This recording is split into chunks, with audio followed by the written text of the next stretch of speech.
Hey guys, back in the hot seat today at That 77 Show here at Studio 77 Media. And today I get to be with no other than Miss Heather Jeanc. Love how I'm you so say that. saying it. I feel like you need a brand, like candle line or Yeah, something, that'd be perfume. I don't know, something. well. Maybe you can help with that too. Okay.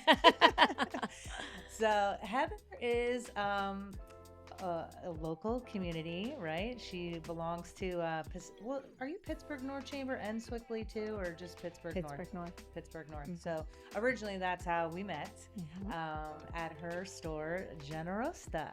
Yes. So tell us, how did you get started? Well, actually, we got started. My ex-husband was a football coach, and the gentleman that owned the entire plaza asked us if we would open a bakery because he tasted one of my pastries one time that I had made when they came over for dinner. And I said, I have 4 children, I'm running a business, and I don't want to do a bakery. And he said, well, what about a coffee shop? And I said, well, maybe that would work. So we got involved, and he wanted to make it a business to help other nonprofit organizations, but he also wanted a coffee shop in this particular plaza. So he went to everyone in his community and in his neighborhood, and we ended up with 12 couples that joined together to bring Generoast to what it is. And so we started off with 12 couples. Wow. And which was a lot. How do you even form a business with that many people? Like, did you have to have a lawyer and all Well, that? we did, and we had bylaws drawn up and board of directors and whatnot, but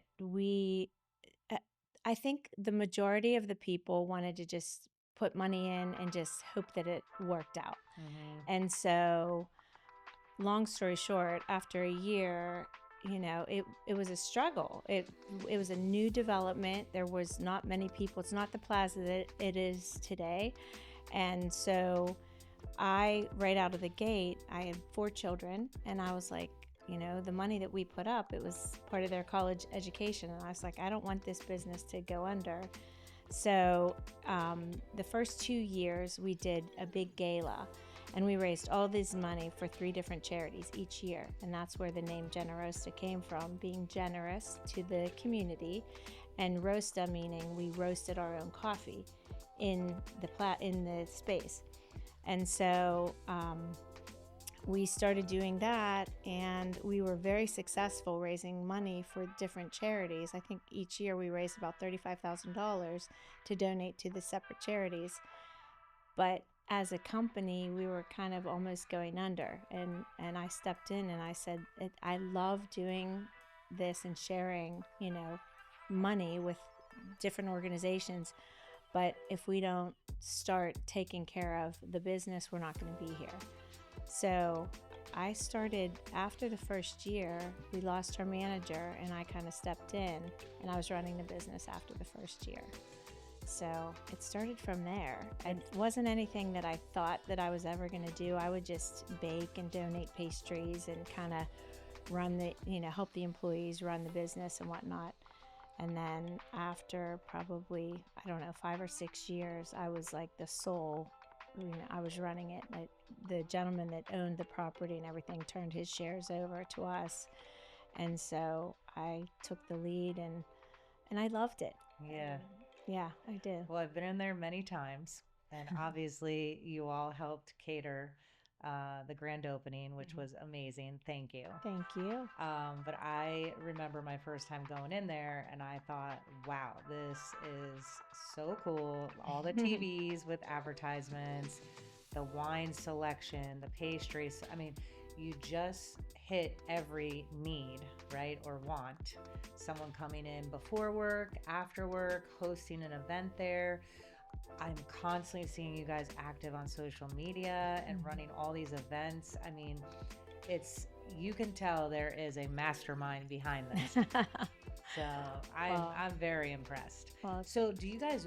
Where do you get your beans? Do you we do not import? roast anymore. Okay. So we roasted for the first year, and then it just became so labor intensive that we just, because everybody that was involved had full-time jobs. This wasn't their full-time thing. And there was, with the exception of myself, I also was running another jewelry business, but I had more free time once my kids were in school to devote to that. But we couldn't keep up with the need. So we actually get our beans. We have 3 proprietary blends. They're our blends. We've mastered those after, many trials. And so Nicholas Coffee does those for us. And then we also get a single origin and a flavored coffee from them as well. So Nicholas Coffee does all coffees. Are they out of the city? Mm-hmm. Oh. Yeah, they're down right in the city market square. Oh, cool. Yeah. So And so do you do a lot of outside catering? Like, is that a big part of we the do so much. It's over the course. When we first opened, it was supposed to be a coffee shop, and there was hardly any food. And then, slowly but surely, I realized if we don't up our food, we're not going to make it in this plaza because it's expensive in the plaza. So we started doing all kinds of different food, breakfast and lunch items. And we started doing catering. We cater doctors' offices all the time. We do private events. We do all kinds of showers and bridal showers, baby showers, birthday parties, graduation parties, you name it. We've done it. We've done 2 or 3 weddings in the shop, which is kind of remarkable. And a girlfriend of mine is a doctor for UPMC, and she brings about 50 to 75 doctors in. We do big events for them as well. So we do everything. We cater a ton and do inside, outside, all kinds of stuff. And it's the only location? The only location. Mm-hmm. I've been asked several times to open ones. We were really close to opening one in the Strip, and I just realized I'm one person and I love what I do, and I just don't want to be spread too thin. And I still, I'm a mom of 4, and it's just not easy to do what I do and have to duplicate that. And I'm not a micromanager, but I'm present. I'm present almost every single day at the shop. So And you have a lot of staff. I do have. I think right now we have 35. Yeah. But that's because we are open late at night. And that's what I was going to say. Through the course of the years, people would always say, you need beer and wine in here. And I said, you have $100,000 for the liquor license. And we were able to get a license, a different type of license, but we do offer beer, wine, and mixed drinks as well. So you have cocktails. mixed drinks too. We do. Espresso martinis and old fashions. And yes, we have all of that. Yeah. So no, I love it. It's so cozy in there. And I think I popped in the other day. I ran into Alex. Oh yeah. Over there, so it's a nice community feel. It is. And you know what, every time I do an interview, I tell everyone our customers are the best customers. They're so kind that we have repeat customers that come like 5-6 times a week. We know exactly what drink they want, and I said just treat them kindly because it's just a special area. It really is. People are just so generous, so kind, and and very thankful. Do you get nervous because of competition in the plaza? Like, I know there's a restaurant at the end, right? So there's 3 restaurants in the plaza. Yeah. So how do you, as a business owner, stay on top of that, right? Or find your niche? Well, I mean, the ironic thing is our name of our company was Generoasta Coffee and Cafe, and that's been like that for 14 years.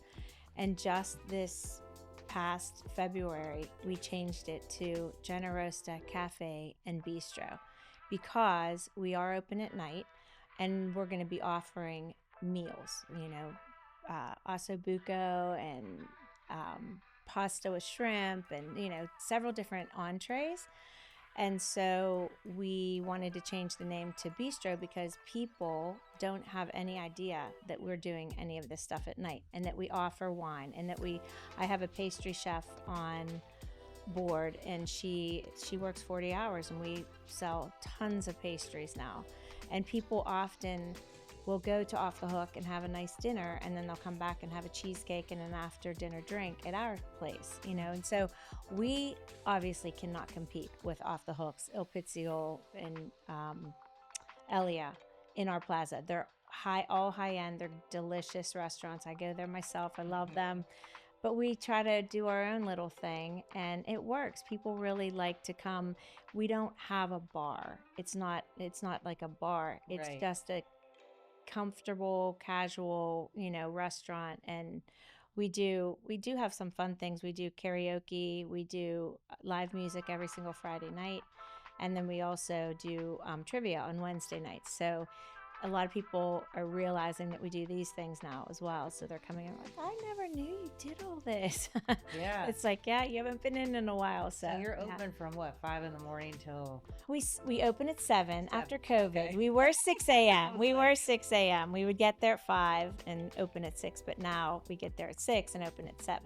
So we're open from 7 till 8 most nights. On the weekends, 9 or 10, like on Friday night. Actually, we closed Saturday early because I said I need one night for myself. Right. So Saturday night is my night, and then we're open Sunday, but we're open 7 days a week. Wow. So how do you balance that lifestyle, right? Having a brick and mortar, being in the restaurant business. It's not easy. It's a lot of moving parts. It's a lot of moving parts, and I've just come to the realization that I don't have a whole lot of life anymore. Like I just Your life work. is there. It is. It really is. And that's why you have to love what you do. And I do. I love it. I love the people. I love the employees. They become like my kids. I'm like, drive safe home now. And they're always laughing at me, but it's like we're a family. And that's what I tell them. I said, when you work here, it's like a family. And I have some people, my manager's been with me for 6 years. And I have other people. As a matter of fact, right now we've had, I think, 4 or 5 ex-employees that have left for various reasons all contact me and say, can I come back to work? And I'm like, yes. So it's whenever I lose someone, Alex that you spoke of, he just moved to Austin, Texas.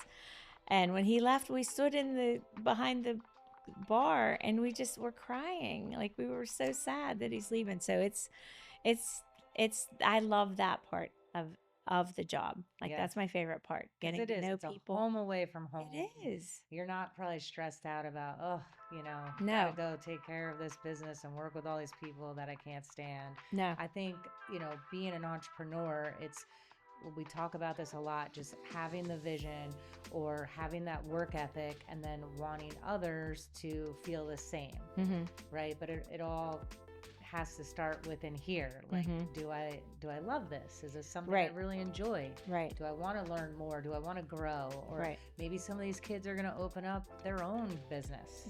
I have so many kids that come to me and say, my dream is to own a coffee shop. And I always kind of chuckle and I always say, it was never my dream. It wasn't. And I feel like the Lord placed this in my hands, and I am very grateful. And I just, I'm grateful every day that I have this.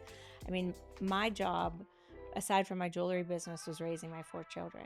And then whenever I knew I was going to be going through a divorce, I was like, I've got to figure this out. I need something. And it was just, one thing led to another. And it ended up, I just bought out 3 of the partners, and it's mine, and it's crazy. That's amazing. Congratulations. Thank you. Thanks. I'm very blessed. That's a big step. It is a big step, and it's, it's challenging, but I have an amazing boyfriend that helps me do everything. And shout out Tim. Shout out to Timmy, because he is amazing, and I could not do it. And honestly, he's the mastermind behind like all of the new entrees and all of the, let's try bistro nights. I'm like, how about not? How about we just like have a night off? But he loves it. He has a full-time job, but he loves doing this. So he really pushes me to do more.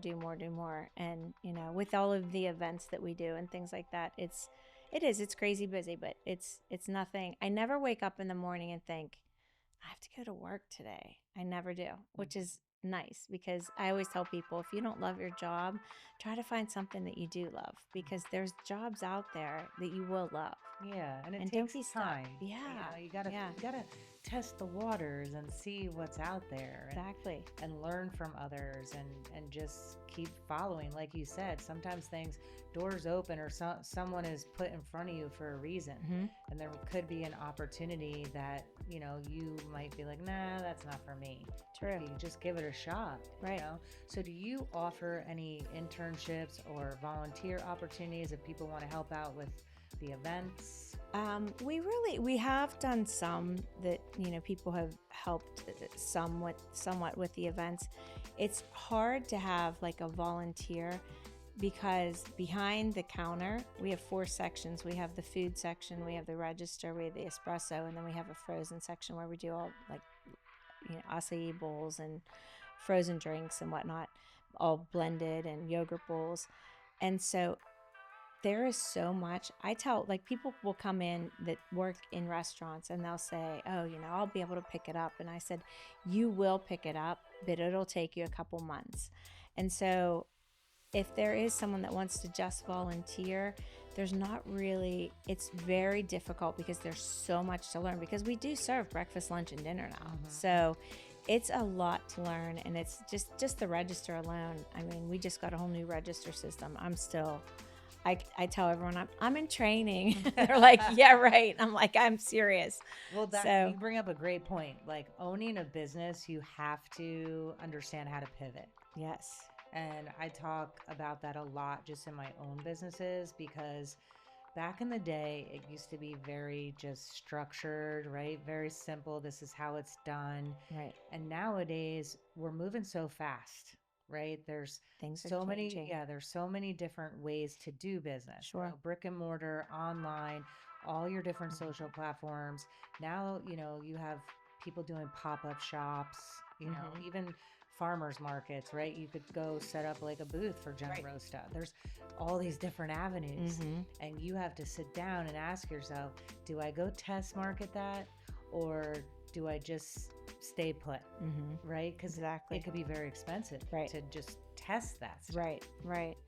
I just, we really, in terms of doing things like that, we haven't done many, just because we are open 7 days a week, and we do a cars and coffee type thing that comes to the plaza. We just had our first kickoff this past Saturday, and it was the best day we've ever had at Generoasta, just on base sales, not including any events and things. And every year it grows, and so we do that every other Saturday, from starting in April, ending in October.